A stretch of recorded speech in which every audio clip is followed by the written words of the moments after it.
My friend's vegan wife swapped my milk with almond milk, went through my luggage to check for meat, and mocked me for not noticing what she did, so I'm done with that trash. Posted by you/absent-minded author. I know I'm partially at fault for the friendship ending, and I'm willing to accept my judgment. This is really long, sorry.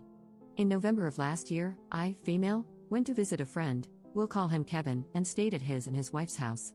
Early last year, Kevin and his wife, we'll call her Karen, moved a couple of states away. For context, we are all over the age of 35, and Kevin and I were part of a friend group from an old job. Another couple from the friend group went on this trip as well, but they were also visiting family and stayed with them. Prior to the move, our friend group didn't have much interaction with Karen because she rarely joined us, though she was always invited. They also never hosted us at their old house. They are vegan. I am not. Well, Kevin is not fully vegan, as he eats fish. However, his wife does the grocery shopping, so everything besides fish is vegan, and he eats and drinks it. He buys his own fish and has a mini kitchen to prep his meals away from hers. For even more context, Karen is not vegan for health reasons. She constantly brings up their veganism, no matter how irrelevant it is to the conversation, makes fun of people who eat meat or use products made with animal byproducts, accuses people of murder, etc., except she leaves Kevin alone. She calls any food that isn't vegan trash and garbage.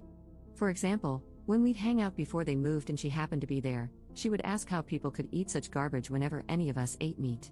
It was annoying, but I never got confrontational about it.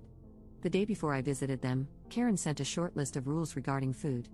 One rule was that I couldn't store non-vegan food items in their kitchen. I asked if I could bring milk, and she agreed, but it had to be kept in the fish fridge. All the food I ate at their house tasted off, even the breakfast waffles and the tuna casserole Kevin made for the two of us on Saturday afternoon. It didn't taste spoiled, just off. Weird, and a little gross.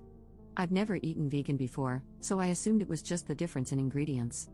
I couldn't eat more than a few bites.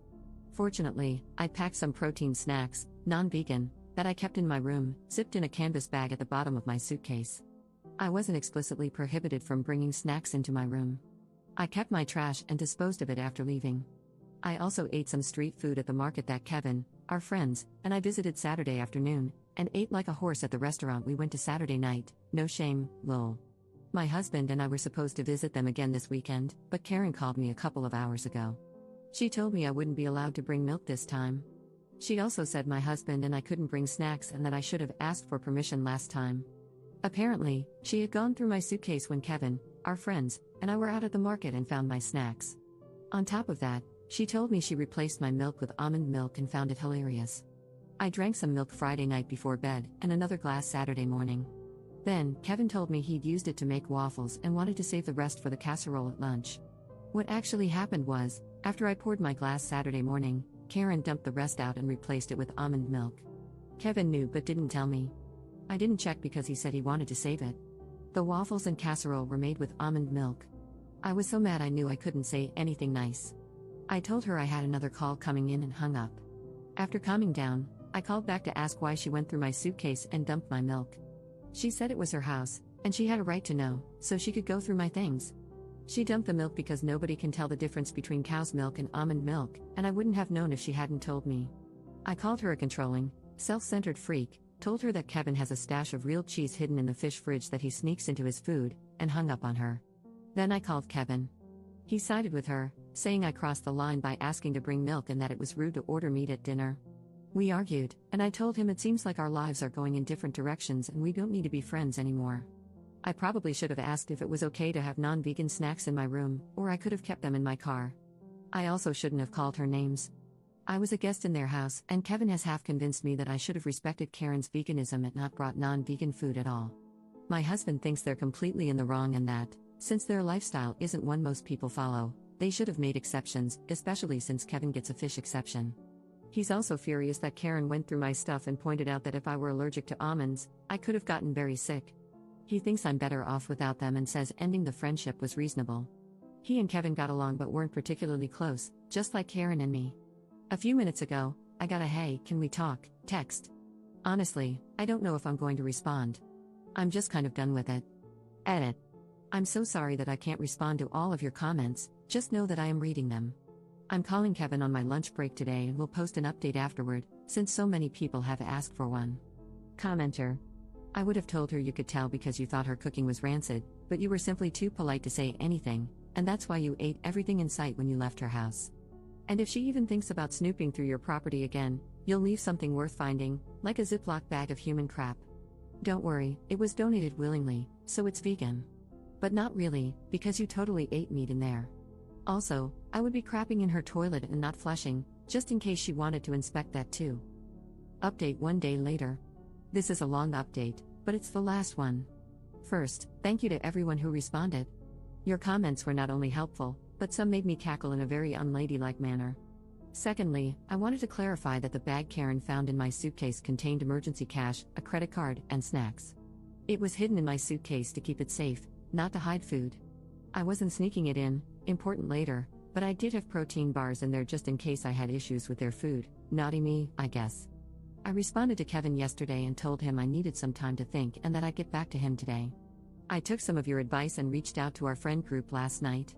After the group chat and a private conversation with the friends who were there that weekend, I learned some things. Long story short, out of our core group of 6, I'm the only one who kept up with Kevin. The only reason those 2 friends accepted Kevin's invitation that weekend was because I was going. Visiting family was a bonus.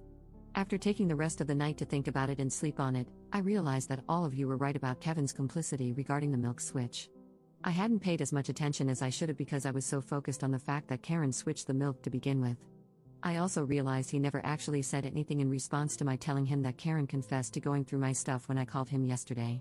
He changed the subject instead, talking about how it was rude to ask to bring milk.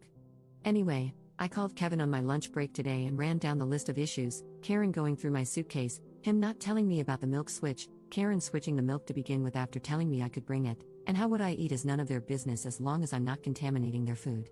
Basically, he told me the only thing he would apologize for was saying it was rude to order non-vegan food at the restaurant. He said that since they had plenty of food in the house for me to eat, he didn't have to apologize for anything else. Apparently, Karen had told him not to tell me about the milk switch because she was trying to prove that I couldn't tell the difference between vegan and non-vegan food, essentially the same thing she said to me yesterday. I told him that since I didn't eat any of it except a few bites, clearly I could tell the difference. He also said he was eventually going to tell me about it but forgot. I said she could have just said no when I asked to bring milk instead of being a swampy bumhole about it. He said that although he didn't agree with Karen going through my things, I wasn't owed an apology because I broke the rules by sneaking meat into their house. There was a meat stick in that canvas bag. I told him I had only been told I couldn't have non-vegan food in both kitchens and that the meat stick was left over from my drive to their house. As long as I didn't switch it with their food like a certain someone, I hadn't done anything wrong. The last thing he told me was that I wasn't getting an apology because, after I told Karen about his cheese stash yesterday afternoon, she unplugged his fish fridge. He didn't get home from work until late, and, according to his Google search, all the refrigerated fish had to be thrown away. This is apparently my fault.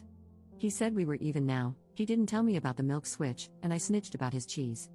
I tried explaining that they weren't the same thing and that I wasn't responsible for what she did, but he didn't care and said he knew I wasn't allergic to nuts. I don't remember ever discussing that with him, but whatever.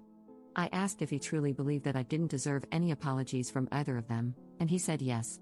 I told him that if he couldn't see what they did wrong and apologize, I couldn't help him, and to give me a call when he got his balls back from his wife. He hung up on me. Yesterday, I thought I owed him an apology because I was wrong. I thought if I gave him one, we could maintain a friendship.